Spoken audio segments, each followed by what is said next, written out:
Hello and welcome everyone, myself Sukant and you are watching your YouTube channel history online. अगर first time मेरे video देख रहे हो मेरे चैनल में, तो ये मैं वादा कर सकता हूं कि फुल वीडियो देखने के बाद दीवाना हो जाओगे और उसके साथ साथ सब्सक्राइब कर ही दे ये भी सोचोगे। तो शुरू करते हैं आज का वीडियो। और इस वीडियो में मेनली डिस्कस करेंगे कि टोटल जो सिविक्स पार्ट है ना, आईसीआईसी क्लास 10 जो कि बोर्ड एग्जाम देने जाने वाले बैच 2021, फुल जो सिविक्स पार्ट है 4 चैप्टर्स आर देयर।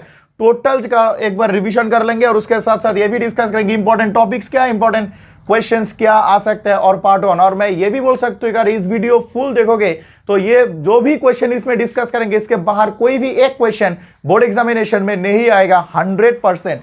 और यहाँ पे डिस्कस करते हुए मेनली लैपटॉप की स्क्रीन में जाएंगे और उसमें मेनली दो चार्ट्स यहाँ पे डिस्कस दिखाएंगे। दो चार्ट्स दो की ब्रह्मास्त्र है, ये प्रिपरेशन ले रहे हो सिविक्स पार्ट की तो ये ब्रह्मास्त्र होगा। तो दो चार्ट्स में मेनली टोटल फुल सिविक्स जो है वो एक बार रिवाइज कर लेंगे और उसके बाद इंपॉर्टेंट टॉपिक्स क्या होगा, long question as well as short questions के लिए वो भी डिस्कस करेंगे इस वीडियो में। सो सीधा फुल वीडियो और उसके साथ साथ चलते हैं मेरे लैपटॉप के स्क्रीन में। लेकिन उससे पहले हिस्ट्री का जो इंपॉर्टेंट क्वेश्चंस है उसका भी एक वीडियो है इस चैनल में, शॉर्ट क्वेश्चन, डिस्क्रिप्शन में लिंक मिल जाएगा, वहां पे जाके चेक कर सकते हो। जब मैं वो वीडियो बनाया कमेंट बॉक्स में बहुत सारे कमेंट्स आए कि सर सिविक्स का भी बनाइए, तो सिविक्स का ये वीडियो रहा। चलते हैं मेरे लैपटॉप के स्क्रीन पे, दिखाते हैं कि क्या है सिविक्स में फुल रिवीजन और उसके साथ साथ इंपॉर्टेंट क्वेश्चन। ये मैं बोल सकता हूं कि इससे बाहर कोई क्वेश्चन आएगा ही नहीं बोर्ड एग्जामिनेशन में। सो माय डियर स्टूडेंट, जैसे कि मैंने बोला था कि फुल सिविक्स पार्ट से दो चार्ट बनाया है मैंने, तो उसका जो फर्स्ट चार्ट है वो ये है और यहाँ पे बहुत सारी इंफॉर्मेशन मिल जाएगा। चैप्टर नंबर 1 से लेके 4th चैप्टर तक सारी इंफॉर्मेशन यहाँ पे लगभग मिल जाएगा। तो मेनली अगर ये सोच रहे हो कि इसका स्क्रीनशॉट लेके वीडियो बंद कर देंगे, स्मार्ट बन जाएंगे, तो ऐसा बिल्कुल मत करना। और ये चार्ट जब डिस्कस करेंगे उस दौरान कुछ क्वेश्चंस भी देंगे चैप्टर नंबर 1 से, शॉर्ट क्वेश्चन और लॉन्ग क्वेश्चन के लिए बहुत ही इंपॉर्टेंट होगा। लॉन्ग क्वेश्चन के लिए टॉपिक्स और शॉर्ट क्वेश्चन डायरेक्ट ही दे देंगे। तो यहाँ पे जो चार्ट मैंने बनाया कि जो हर एक चैप्टर से लेके जो इंपॉर्टेंट की पॉइंट या फिर जो पॉइंट्स है उसको मैंने इस चार्ट में मैंने दिखाने की कोशिश किया। सो फर्स्टली यहाँ पे दिख रहा है कि डेजिग्नेशन, उसके बाद नॉर्मल टर्म, एज लिमिट और फिर अपॉइंट अथॉरिटी। तो यहाँ पे फर्स्ट जो है द प्रेसिडेंट सेकंड चैप्टर से है। यहाँ पे वाइस प्रेसिडेंट भी लिखा हुआ है लेकिन वाइस प्रेसिडेंट इस बार सिलेबस में नहीं है। तो फर्स्टली है वाइस प्रेसिडेंट चैप्टर नंबर 2 से, और इसके जो मेनली 5 इयर्स के टर्म होते हैं, नॉर्मली 5 इयर्स के टर्म होते हैं, और रिमूवल की जो प्रोसेस उसको बोला जाता है इम्पीचमेंट। बहुत ही इंपॉर्टेंट क्वेश्चन है, इस बार एग्जाम में आ सकता है कि जो इम्पीचमेंट के बारे में आ सकता है। लॉन्ग क्वेश्चन भी हो सकता है और उसके साथ साथ शॉर्ट क्वेश्चन भी हो सकते हैं। इम्पीचमेंट जो कि removal process of the president होता है इंडिया में। और यहाँ पे एज लिमिट जो है मिनिमम 35 एज जरूरी होता है प्रेसिडेंट के लिए। और हम ये भी जानते हैं अगर लिख रहे हैं कि क्वालिफिकेशन ऑफ द प्रेसिडेंट, तो 35 एज हम यहाँ पे लिख सकते हो, both president and vice president. पहले भी मैंने बोल चुका है कि वाइस प्रेसिडेंट नहीं है। तो यहाँ पे जो अपॉइंट अथॉरिटी है, who appoints the president of India. President की अगर बात करें तो chief justice of SC, supreme court की जो चीफ जस्टिस है प्रेसिडेंट को अपॉइंट करते हैं। ये भी बहुत इंपॉर्टेंट क्वेश्चन हो सकता है। और उसके बाद है वाइस प्रेसिडेंट को अपॉइंट करता है the president. And after that अगर बात करें chapter number 3 the prime minister. अगर चैप्टर नंबर 1 की बात करें तो वो डिटेल में नेक्स्ट स्लाइड शो में आते हैं। तो फर्स्टली होता है कि प्राइम मिनिस्टर भी का जो नॉर्मल टर्म है वो है 5 इयर्स। उसके बाद मिनिमम एज जो है वो 25 years, yes 25 years is the minimum age. यहाँ पे कंफ्यूजन हो जाते हैं प्रेसिडेंट और प्राइम मिनिस्टर में। और यहाँ पे अगर देखें अपॉइंट अथॉरिटी कौन है, अपॉइंट अथॉरिटी है the president who appoints the prime minister of India. President जैसे कि हम जानते हैं प्रेसिडेंट की nominal head of the country and prime minister is the real head of our country. President is the executive head of our country.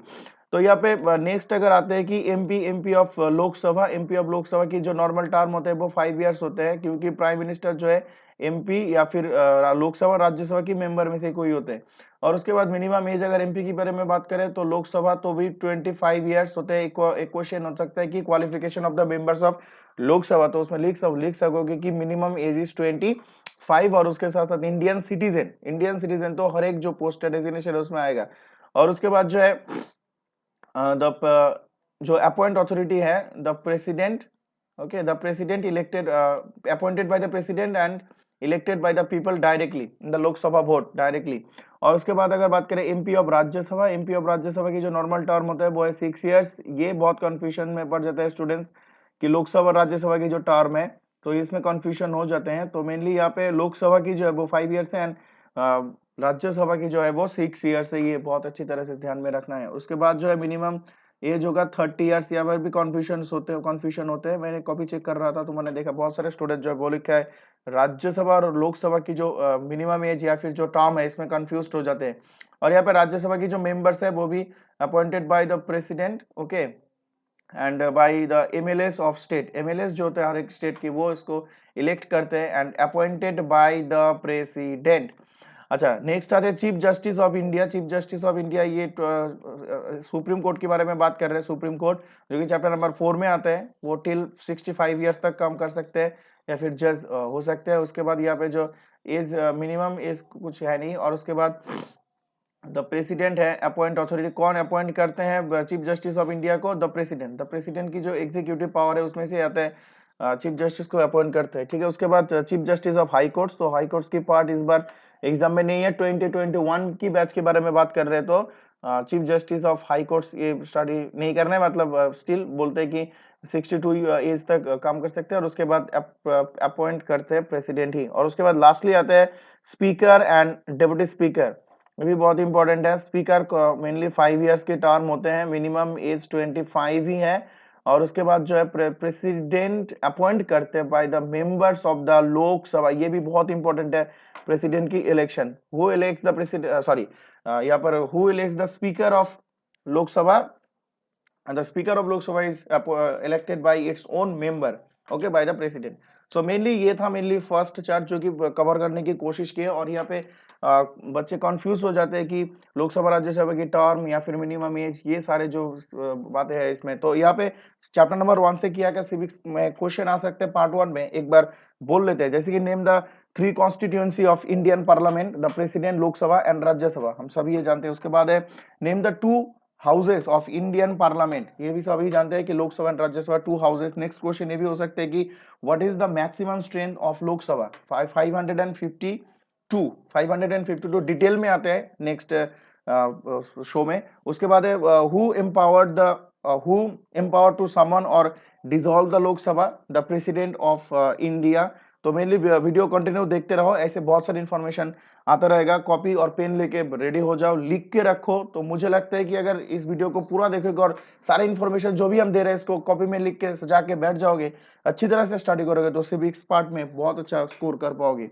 उसके बाद है how many members can president nominate to Lok Sabha, okay, which community do they represent? तो 2 ही कर सकते हैं, तो वो Anglo Indian है, तो ये बोलते हैं। लेकिन उससे पहले जो नेक्स्ट मेरा है वो दिखाते हैं। तो मेरा नेक्स्ट जो है ये, सो टोटली जो चैप्टर नंबर 1 से the Indian parliament, okay, Indian parliament वाला जो चैप्टर है तो मेनली यही है। तो यहाँ पर भाई मैंने बहुत अच्छी तरह से इसको समराइज करके दिया हुआ है, जो टोटल चैप्टर नंबर 1 को। यहाँ पे देख सकते हो कि काउंसिल ऑफ स्टेट्स, जो कि इसको अपर हाउस भी बोला जाता है। इंडियन पार्लियामेंट के अंदर 2 हाउसेस होते हैं, तो एक जो है कि काउंसिल ऑफ स्टेट्स और राज्यसभा, और अपर हाउस भी बोल सकते हैं उसको, और बोल सकते नहीं।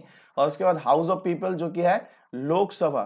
तो ये लोकसभा जो है मैक्सिमम स्ट्रेंथ है 250, मैक्सिमम स्ट्रेंथ 250। इसका मतलब ये नहीं है कि 250 मेंबर्स ही रहेंगे, ऐसा नहीं है। तो मैक्सिमम ये है 250, और यहाँ पे मैक्सिमम है 552। माय डियर स्टूडेंट्स, यहाँ पर भी कंफ्यूजन होते हैं कि राज्यसभा लोकसभा में जो मैक्सिमम स्ट्रेंथ होते हैं उसमें कंफ्यूजन हो जाते हैं।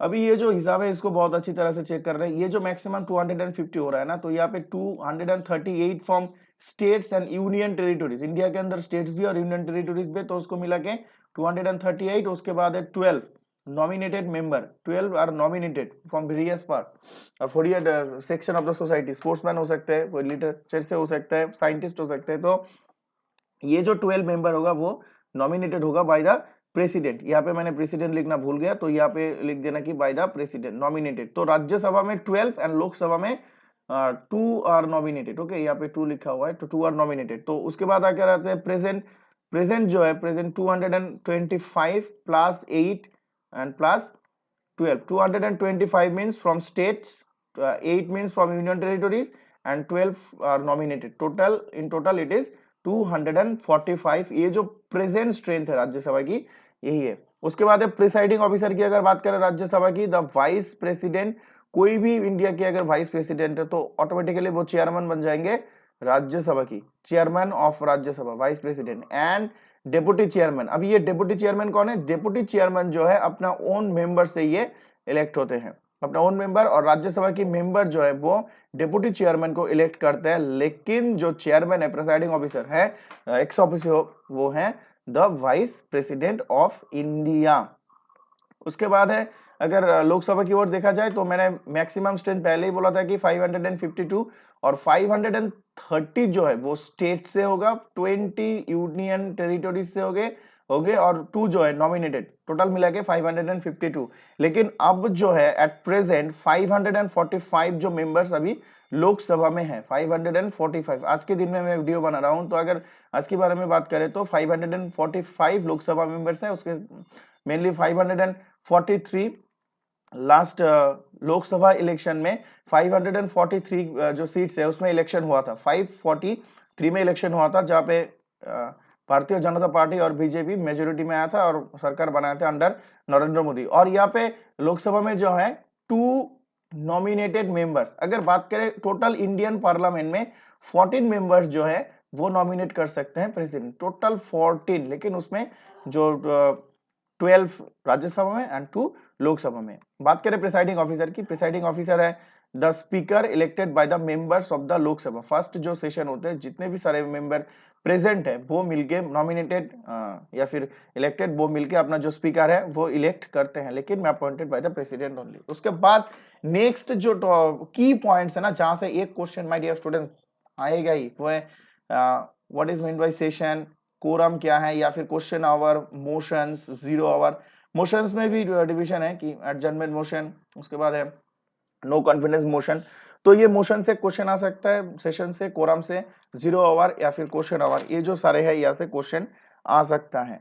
उसके बाद जैसे कि मैंने ये जो दिखाया है ये बहुत इंपॉर्टेंट होगा, यहाँ से बहुत सारे क्वेश्चंस आएगा एग्जामिनेशन में, सिर्फ लॉन्ग क्वेश्चन, शॉर्ट क्वेश्चंस के नहीं, लॉन्ग क्वेश्चन के लिए भी ये बहुत इंपॉर्टेंट है। क्योंकि अगर पूछा गया कि write the composition of Lok Sabha और write the composition of Rajya Sabha for 3 marks, तो अगर यही यहाँ से लिखोगे तो बहुत अच्छा मार्क्स मिल जाएगा। ऐसे नहीं कि हिस्ट्री में बहुत लिखना पड़ता है, जैसे कि ये एक रूल नहीं है कि वर्ड लिमिट्स का कोई आईसीएसई में नहीं है, लेकिन फिर भी 80 वर्ड्स 3 मार्क्स के लिए और 100 टू 120 वर्ड्स में अगर 4 मार्क्स की क्वेश्चन लिखोगे तो इनफ है, तो यहाँ से लिख पाओगे और स्टेबिलिटी जो है वो मेंटेन कर पाओगे, इस तरह से अगर लिखोगे। तो मेनली यहाँ पे एक क्वेश्चन हो सकते हैं कि how many members are represented by the states and union territories in Lok Sabha. पहले भी मैंने बोला था 530 प्लस यूनियन टेरिटरीज 20 मेंबर्स। तो इस तरह के क्वेश्चन जो है वो आ सकते हैं। तो अभी मेरा इंस्टाग्राम अकाउंट है, इंस्टाग्राम में फॉलो करो, डीएम करो, और वहां से वहां पे हम भेज देंगे कि इंपॉर्टेंट शॉर्ट क्वेश्चंस क्या है, वो सारे जो है वो शॉर्ट क्वेश्चन भेज देंगे, तो उसमें प्रॉब्लम नहीं होगा।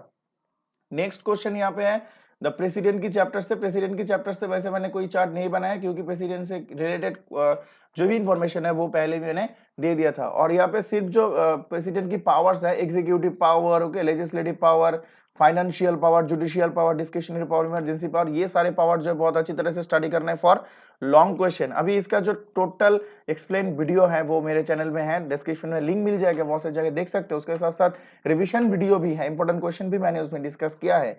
तो ये जो सारे पावर्स है इस बार बहुत इंपॉर्टेंट है, और इस चैप्टर से कोई अगर शॉर्ट क्वेश्चन आ रहा है तो पहले जो मैंने फर्स्ट जो स्लाइड दिखाया तो उसमें से मिल जाएगा, और एक्सप्लेनेशन के लिए चले जाओ मेरे डिस्क्रिप्शन में, जहाँ पे मिल जाएगा। और प्रेसिडेंट की चैप्टर से हम कुछ शॉर्ट क्वेश्चंस बोल रहे हैं, ध्यान से सुनना, कॉपी कर सकते हो, ठीक है। और यही सारे क्वेश्चंस भी मिल सकते हैं, इंस्टाग्राम में फॉलो करो, डीएम करो, तो पर्सनल मैसेज में ये जो सारे क्वेश्चंस है वो हम भेजते हैं और भेज देंगे। तो फर्स्ट क्वेश्चन अगर प्रेसिडेंट की चैप्टर से बात करें तो who is the executive head of the state in the union of India, the president. उसके बाद who administered the oath of office of the president, पहले भी मैंने बोला था, the chief justice of India. उसके बाद mention the occasion when president addressed both the houses of parliament assembled together at the first session after each general election to Lok Sabha and commencement of the first session of each year। तो इसी तरह की 13 to 14 questions मैंने बनाया है, और उसका PDF मिल जाएगा।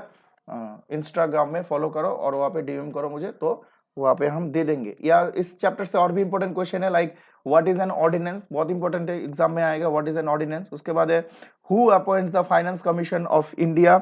उसके बाद हो सकते हैं by what majority is an impeachment resolution passed, okay, impeachment resolution means impeachment means remove process of removal of the president, तो वो हो सकता है।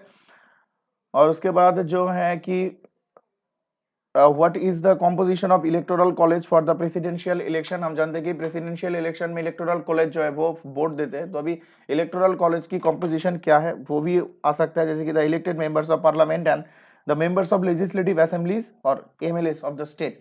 तो इसी तरह से अगर स्टडी करोगे तो चैप्टर नंबर 2 या फिर प्रेसिडेंट की चैप्टर से कोई प्रॉब्लम नहीं होगा, और पीडीएफ या फिर क्वेश्चन आंसर मिल ही जाएगा मेरी तरफ से।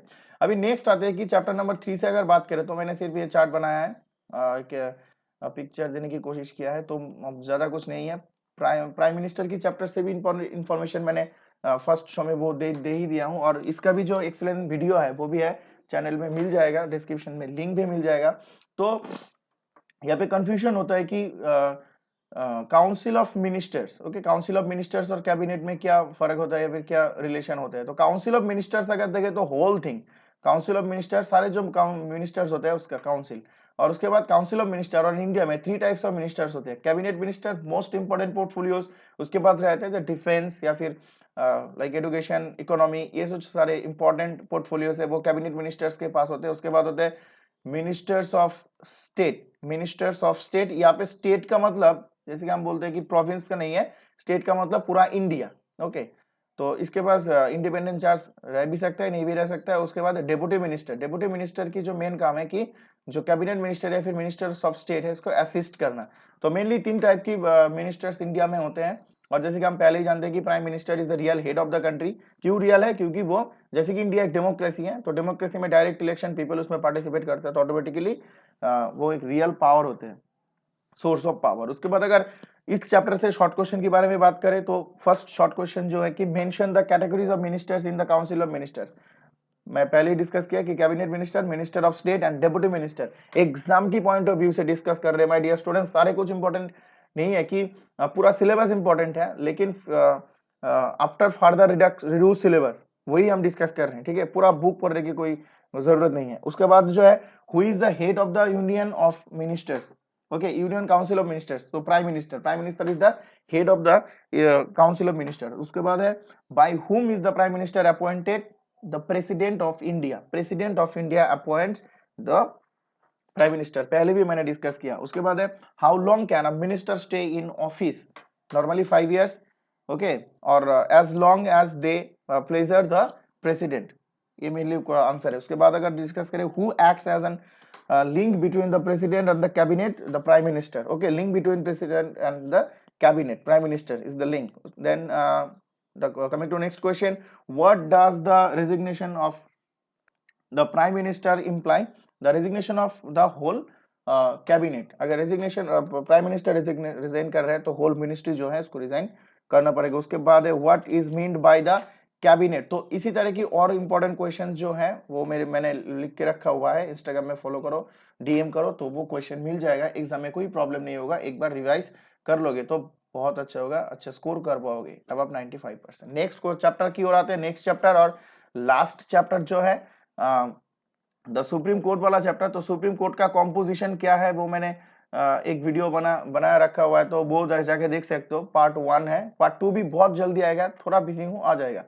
तो यहाँ पे मेनली सुप्रीम कोर्ट की जो चैप्टर है, सुप्रीम कोर्ट की कॉम्पोजिशन, उसके बाद अपॉइंटमेंट ऑफ जजेस, टाइप ऑफ जजेस, ये जो सारे हैं वो उस वीडियो में मिल जाएगा। और जैसे कि यहाँ पे मैं कुछ इंपॉर्टेंट क्वेश्चन दे रहा हूँ और की पॉइंट्स दे रहा हूँ, उसको अगर स्टडी करोगे तो हो जाएगा। तो यहाँ पे लिखा है कि जुरिस्डिक्शन, फर्स्टली तो क्वेश्चन है कि जुरिस्डिक्शन क्या है, तो उस वीडियो में मिल जाएगा, देख लेना जुरिस्डिक्शन क्या है। उसके बाद बोल सकते हैं name any 2 types of jurisdiction, तो ओरिजिनल जुरिस्डिक्शन, अपीलेट जुरिस्डिक्शन, डिविजरी, एडवाइजरी एंड जुडिशियल रिव्यू। ये जो बोल रहे हैं ना, ये जो 5 है, इसका डेफिनेशन बहुत इंपॉर्टेंट है। बोल सकते हैं कि what is revisory jurisdiction, what do you mean by appellate jurisdiction, what do you mean by original jurisdiction, गए, तो इस तरह के क्वेश्चन आ सकता है। उसके बाद एक एग्जांपल बोल सकते हैं कि ओरिजिनल जुरिस्डिक्शन कहाँ पे होता है, जैसे कि central versus state, okay. Then protection of fundamental rights, अभी फंडामेंटल राइट्स जो है कॉन्स्टिट्यूशन के अंडर, फंडामेंटल राइट्स भी मैंने यहाँ पे लिख के रखा हुआ है, एक बार देख सकते हो कि right to equality, right to freedom, right against exploitation, cultural, educational right, constitutional remedies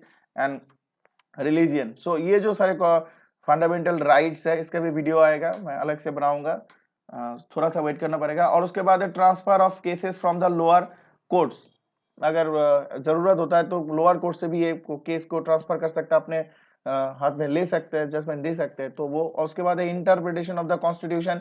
जैसे कि हम जानते हैं कि Supreme Court is the guardian of the constitution. So Supreme Court can interpret any law और any act of the constitution. तो ये जो सारे इंपॉर्टेंट है. उसके बाद रीड्स भी बहुत इंपॉर्टेंट है. रीड्स मेनली है to protect the fundamental rights of the people. Okay, to protect the fundamental rights, जैसे कि हेविस कॉर्पस क्या है, मैंडामस क्या है, writs of prohibition, writ certiorari and quo warranto, ये जो सारे रीट्स है ये भी बहुत इंपॉर्टेंट है.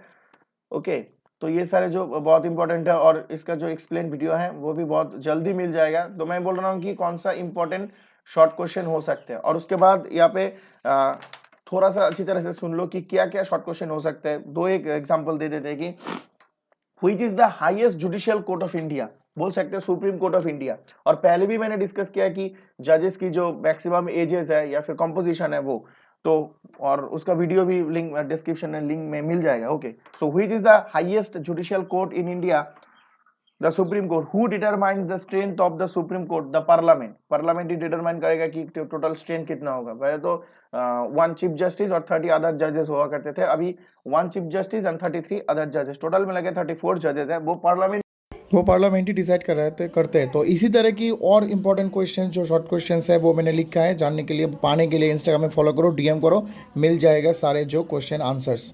सो मेनली स्टूडेंट्स यही था टोटल सिविक्स और होल सिविक्स पर, जहां से क्वेश्चन आएगा. 4 चैप्टर्स ही हैं और मेनली मैंने रिवाइज किया, शॉर्ट क्वेश्चन डिस्कस किए, इंपॉर्टेंट टॉपिक्स डिस्कस किया. अगर वीडियो अच्छा लगे तो लाइक कर देना, शेयर करना दोस्तों. If you new to my channel, please subscribe to history online for more videos, for more updates on board examination. And if you are new to my channel, please subscribe to History Online for more chapter wise videos, revision videos and updates on board examination.